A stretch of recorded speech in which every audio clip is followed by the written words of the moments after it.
ఆసరా pension recovery, Rythu Bandhu recovery, Kalyana Lakshmi recovery, ఇక చెప్పాలంటే చాలా ఉన్నాయి అధ్యక్ష. గవర్నమెంట్ డెవలప్మెంట్ ఏజెంట్ ఉండాలి, రికవరీ ఏజెంట్ ఉండద్దు అధ్యక్ష.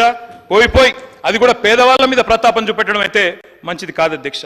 ఉన్న వాటిని ఊడగొడతామని భయపెడితే కొత్త అడగరు, వీళ్ళని అదరగొట్టొచ్చని ప్రయత్నం చేస్తున్నారు. కానీ వాళ్ళ తరపున అడగడానికి ప్రధాన ప్రతిపక్షంగా బీఆర్ఎస్ పార్టీ కేసీఆర్ బృందం ఇక్కడ ఉందనే మాట మర్చిపోవద్దని చెప్పి నేను వారికి విజ్ఞప్తి చేస్తా ఉన్నా అధ్యక్ష. దుర్వినియోగం దుష్ప్రచారం చేయాలి, అవినీతి జరిగిందని ముద్రేయాలి, స్కామ్ల మకిలి అంటించి స్కీమ్లను ఎత్తేయాలి, అప్పుల పాలైంది రాష్ట్రం అని చెప్పి 6 గ్యారంటీలకు మంగళం పాడాలి. ఇది వీళ్ళ ఎజెండా అధ్యక్ష. మేము వాళ్ళని వదిలిపెట్టాం అధ్యక్ష. రికవరీ చేయాల్సి వస్తే ప్రజలు చేయాలి అధ్యక్ష. రికవరీ ఏం రికవరీ చేయాలి అధ్యక్ష? వీళ్ళ మీద పెట్టాలి recovery charge sheet.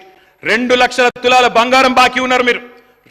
Kalyana Lakshmi KCR ఇస్తే మీదికెళ్ళి తులం బంగారం ఇస్తామని చెప్పి మహిళలకు సెంటిమెంట్ కొట్టినారు అధ్యక్ష. వీళ్ళు ఏడబోయింది అధ్యక్ష మరి తులం బంగారం?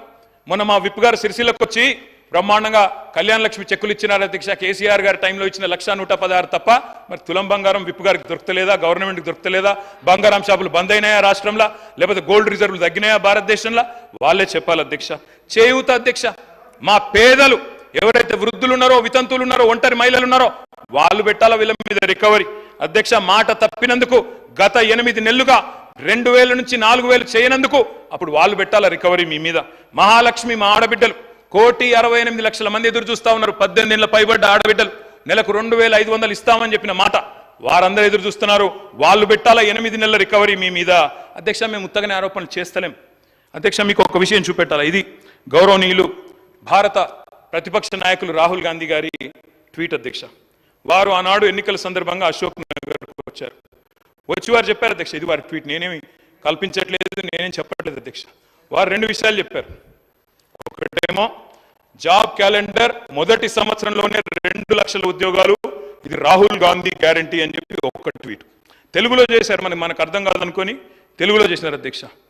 తెలంగాణలో కాంగ్రెస్ ప్రభుత్వం ఏర్పడిన ఏడాది లోపే 2 లక్షల నియామకాలను పూర్తి చేసి యువతకిచ్చిన మాట నిలబెట్టుకుంటాం. ఇది కాంగ్రెస్ నాయకులు పెద్దలు రాహుల్ గాంధీ గారు చేసిన ట్వీట్ అధ్యక్ష.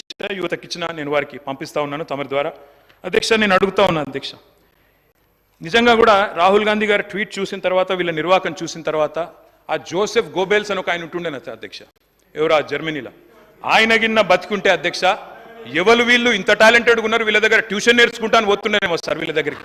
ఎందుకంటే ఇంత అద్భుతంగా అబద్ధాలు చెప్పొచ్చు మాకు తెలియదు సార్ అధ్యక్ష.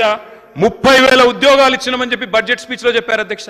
30,000 ఉద్యోగాలు. నేను అడుగుతా ఉన్నా అధ్యక్ష, 30,000 ఉద్యోగాలు ఎక్కడ ఇచ్చారు సార్ అధ్యక్ష? ఐ రికమెండ్, నేను అక్కడ మొత్తం డేట్స్ ఉన్నాయి, నోటిఫికేషన్ ఎప్పుడు వచ్చింది, పరీక్ష ఎప్పుడు జరిగింది, మీరు ఎప్పుడు కాగితాలు ఇచ్చిన డేట్లు ఉన్నాయి చెప్పమంటే చెప్తా అధ్యక్ష. డేట్ స్టాఫ్ నర్స్ ఉద్యోగాలకు నోటిఫికేషన్ ఇచ్చింది 20 డిసెంబర్ 2022, పరీక్ష పెట్టింది ఆగస్టు 23, సింగరేణి ఉద్యోగాలు నోటిఫికేషన్ వచ్చింది జూన్ 22, తుది పరీక్ష పెట్టింది సెప్టెంబర్ 22, పోలీస్ కానిస్టేబుల్ ఉద్యోగాలకు నోటిఫికేషన్ ఏప్రిల్ 22, ప్రిలిమ్ పరీక్ష ఆగస్టు 22, ఫిజికల్ టెస్ట్ జనవరి 23, మెయిన్ పరీక్ష ఏప్రిల్ 23. ఇవన్నీ కలిపి 30,000 ఉద్యోగాలు మేమిచ్చినామని కేసీఆర్ గవర్నమెంట్లో పరీక్షలు పూర్తయ్యి మొత్తం జరిగిన తర్వాత ఇవాళ వచ్చి వీరు మేము ఉద్యోగాలు ఇస్తామని చెప్తున్నారు అధ్యక్ష. నేను వారిని ఒకటే అడుగుతా ఉన్నా అధ్యక్ష, 30,000 ఉద్యోగాలు ఇచ్చినామని చెప్పి బడ్జెట్ ప్రసంగంలో ప్రజలను తప్పుదోవ పట్టించినందుకు, తెలంగాణ యువతను తప్పుదోవ పట్టించినందుకు మీ మీద వేయాలి అధ్యక్ష ఛార్జ్ షీటు రికవరీ. ఇది కరెక్ట్ కాదు అధ్యక్ష. ఈ రకంగా యువతను తప్పుదోవ పట్టించడం అధ్యక్ష. జాబుల జాతర పెడతారని ఆశిస్తే అబద్ధాల జాతర నడుస్తుంది. ఇంట్లో ఉన్న క్యాలెండర్ ఇంకో 4 నెలలు అయితే అది కూడా మారిపోతుంది, అయిపోతుంది. కానీ కాంగ్రెస్ చెప్పిన జాబ్ క్యాలెండర్ మాత్రం అత్తలేదు పత్తలేదు అధ్యక్ష. నేను అడుగుతా ఉన్నా, ఈరోజు ఆ రోజు అశోక్ నగర్కి ఉస్మానియా యూనివర్సిటీకి పరుగులు పెడుతూ పోయినారు. డిప్యూటీ సీఎం గారు నేను అడుగుతా ఉన్నా, అయ్యా డిప్యూటీ సీఎం గారు, మీరు నేను